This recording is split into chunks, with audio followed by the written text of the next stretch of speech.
அண்மை செய்தியை பார்த்துக் கொண்டிருக்கிறோம். பயங்கரவாத அமைப்புகளுக்கு பாகிஸ்தான் ஆதரவளிக்கிறதா என்ற கேள்விக்கு பாகிஸ்தான் பாதுகாப்பு அமைச்சர் கவாஜா ஆசிப் அதிர்ச்சி பதில் அளித்திருக்கிறார். கடந்த 30 ஆண்டுகளாகவே பயங்கரவாதிகளுக்கு ஆதரவளிக்கிறோம் என கவாஜா ஆசிப் அதிர்ச்சியான பதில் கொடுத்திருக்கிறார்.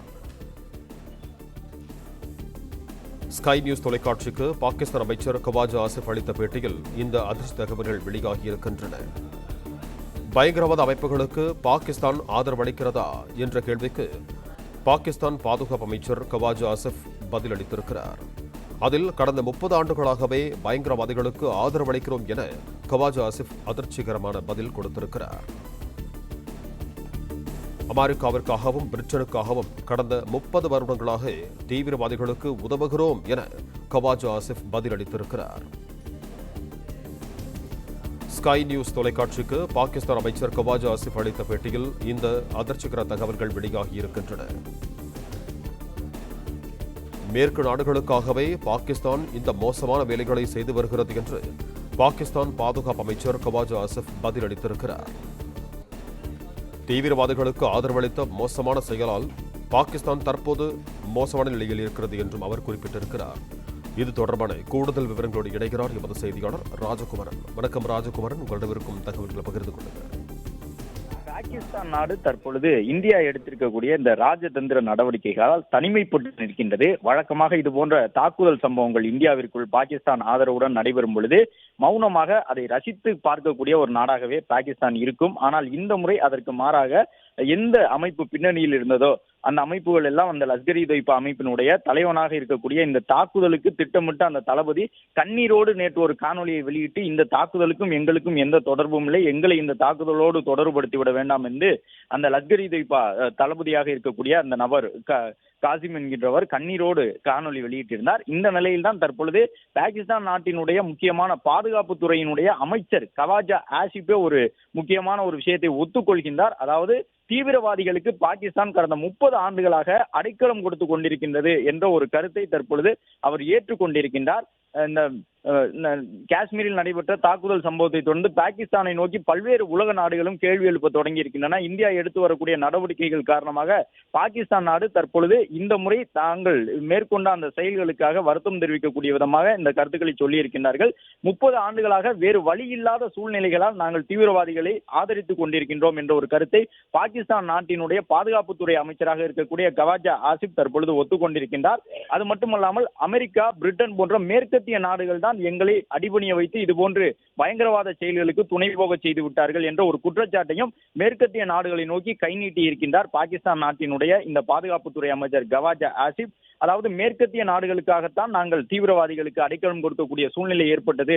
நடந்த அனைத்து தவறுகளுக்கும் இந்த மேற்கத்திய நாடுகளுடைய தங்கள் மீதான அந்த மேற்கத்திய நாடுகளின் திட்டமிட்ட செயல்பாடுகள் தான் காரணம் என்று சொல்லக்கூடிய விதமாகவே இந்த கருத்தை அவர் சொல்லி இருக்கின்றார். 30 ஆண்டுகளாகவே பயங்கரவாதிகளுக்கு பாகிஸ்தான் ஆதரவு கொடுத்து வருவதாக கூறியிருக்கின்றார். இந்த துப்பாக்கிச்சூடு சம்பவம் காஷ்மீரில் நடைபெற்று முடிந்த பிறகு கூட பாகிஸ்தானினுடைய பிரதமராக இருந்தாலும் சரி, பாகிஸ்தான் நாட்டினுடைய ராணுவ தளபதி உள்ளிட்டவர்கள் எல்லாம் அந்த சம்பவத்திற்கும் எங்களுக்கும் தொடர்பு இல்லை என்று சொல்லி வந்தார்கள். பயங்கரவாதிகளை ஒருபோதும் பாகிஸ்தான் ஆதரிப்பதும் கிடையாது. தங்களுடைய மண்ணில் இருந்து பயங்கரவாதிகள் செயல்படுவதற்கு பாகிஸ்தான் இதுவரை எந்த விதமான உதவியையும் செய்தது கிடையாது என்றுதான் சொல்லி வந்தார்கள். ஆனால் முதல் முறையாக தற்பொழுது பாகிஸ்தான் நாட்டினுடைய பாதுகாப்புத்துறை அமைச்சர் கவாஜா ஆசிப் மூலமாக இந்த ஒரு பிரகடனம் என்று சொல்லக்கூடிய விதமாக உலக அரங்கிற்கே பார்வையில் படக்கூடிய விதமான இந்த தகவல் வெளியிடப்பட்டிருக்கின்றது. 30 ஆண்டுகளாக பாகிஸ்தான் பல்வேறு யுத்த குழுக்களை, தீவிரவாதிகளை ஆதரித்து வந்திருக்கின்றது என்ற இந்தியாவின் குற்றச்சாட்டு ஒரு வகையில் தற்பொழுது பாகிஸ்தான் நாட்டின் மூலமாகவே ஒப்புக்கொள்ளப்பட்டிருக்கின்றது. அது மட்டுமல்லாமல் தற்போது எழுந்திருக்கக்கூடிய இந்த இந்தியாவின் ராஜதந்திர நடவடிக்கைகளால் தனிமைப்பட்டு நிற்கக்கூடிய பாகிஸ்தான் மீது இந்தியா எப்போது வேண்டுமானாலும் போர் தொடுக்கலாம் என்கின்ற ஒரு அச்சம் இருக்கின்றது. இந்த சூழ்நிலையில் தான் தங்களை தற்காத்துக் கொள்வதற்கு வேறு எந்த வழியும் இல்லாத சூழ்நிலையில் பாகிஸ்தான் நாடு கொஞ்சம் கொஞ்சமாக அந்த நாட்டினுடைய பிரதமர் உள்ளிட்ட ஆட்சியாளர்களுக்கும் ராணுவ துறையினருக்கும் இடையே எப்பொழுதுமே ஒரு கருத்து மாறுபாடு இருக்கும் என்று சொல்வார்கள். பாகிஸ்தானை அந்த நாட்டினுடைய அதிபரோ பிரதமரோ ஆளுவதில்லை, அந்த நாட்டினுடைய ராணுவ தளபதிகள் தான் பாகிஸ்தானை ஆண்டு கொண்டிருக்கின்றார்கள் என்று சொல்வார்கள். அந்த அடிப்படையில் பாதுகாப்புத்துறை அமைச்சர் தற்போது கூறியிருக்கக்கூடிய இந்த தகவல் பாகிஸ்தான் நாட்டிலே இருக்கக்கூடிய அந்த ஆட்சியாளர்களை நோக்கிய ஒரு கேள்வியாக இருக்கின்றது. 30 ஆண்டுகளாக தீவிரவாதிகளை ஒரு நாடு ஆதரித்துக் கொண்டுதான் இருந்திருக்கின்றது என்ற தகவல் அந்த நாட்டினுடைய ஒரு சாதாரண குடிமகனால் அல்ல, அந்த நாட்டின் பாதுகாப்புத்துறை அமைச்சர் மூலமாகவே தற்போது வெளியிடப்பட்டிருக்கின்றது. இது ஒரு மிக முக்கியமான இந்தியா எடுத்து வந்த ராஜதந்திர நகர்வுகளால் ஏற்பட்ட ஒரு செயலாக பார்க்கப்படுகின்றது. ஏனென்றால் ஒட்டுமொத்த உலக நாடுகளும் எந்த விதமான உதவியையும் பாகிஸ்தானுக்கு வழங்குவதற்கு தற்போது தயாராக இல்லை.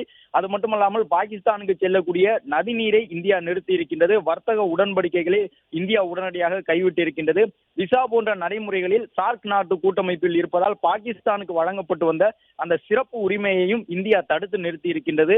ஒட்டுமொத்த பாகிஸ்தான் நாட்டினுடைய விவசாயத்திற்கு 80% நீர் பங்களிப்பை வழங்கக்கூடிய சிந்து நதிநீரை தற்பொழுது இந்தியா நிறுத்தி வைத்திருக்கின்றது. இதன் காரணமாக கராச்சி உள்ளிட்ட முக்கிய நகரங்கள் ஏற்கனவே அந்த நகரங்களுக்கு போதுமான தண்ணீர் கிடைக்காத நிலையில் சிந்து நதி அதை ஒட்டி இருக்கக்கூடிய மேலும் 2 நதிகள் மூலமாகத்தான் பாகிஸ்தானினுடைய கராச்சி, லகூர் உள்ளிட்ட நகரங்கள் எல்லாம் குடிநீர் தேவையை பூர்த்தி செய்தார்கள். இப்போது விவசாயத்திற்கு மட்டுமல்ல, குடிப்பதற்கு கூட அந்த நாட்டினுடைய முக்கிய நகரங்களுக்கு முல்தான் உள்ளிட்ட இடங்களில் எல்லாம் தண்ணீர் தட்டுப்பாடு ஏற்பட போகின்றது. இந்த நிலையில் தான் தற்பொழுது இந்த உண்மையை அவர்கள் ஒப்புக்கொண்டிருக்கின்றனர். பிளே ஸ்டோர் மற்றும் ஆப் ஸ்டோரில் இருந்து பாலிமர் செயலியை QR கோடு மூலம் பதிவிறக்கம் செய்யுங்கள். செய்திகளை உடனுக்குடன் பெறுங்கள்.